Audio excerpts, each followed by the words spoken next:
Good Sunday morning, I'm Jaden Jefferson, and welcome to Community Focus Primary Edition. Tuesday was the state of Ohio's primary election, and there we found out how Ohioans felt about the Democratic and Republican candidates for office in November.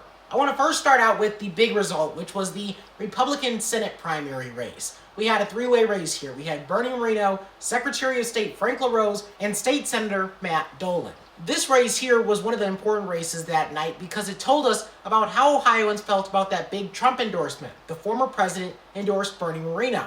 And by the results, the former president still has great influence over the Republican Party. And this isn't surprising considering the national politics scene, because you're seeing former President Trump make endorsements, and the candidates, they get a great boost from it.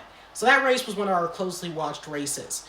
And moving on now to a local race. We had Anita Lopez, the former county auditor, who was appointed to serve out the remainder of Tina Skeldon-Wozniak's term on the board.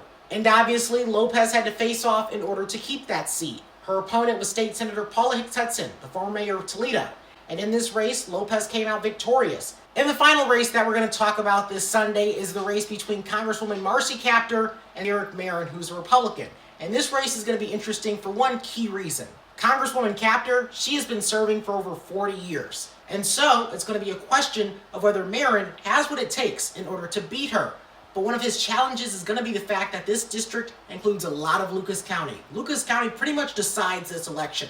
So we'll have to see what Lucas County residents have to say about Kaptur's Republican opponent. And one other thing that could help Marin, depending on how you look at the situation, is the endorsement he's gotten. He has been endorsed by former President Trump, who, as I mentioned earlier, still has a hold on the Republican Party. I'll be following these races as we go into November. But for now, this is Community Focus Primary Edition. I'm back with guests next week. Have a great Sunday.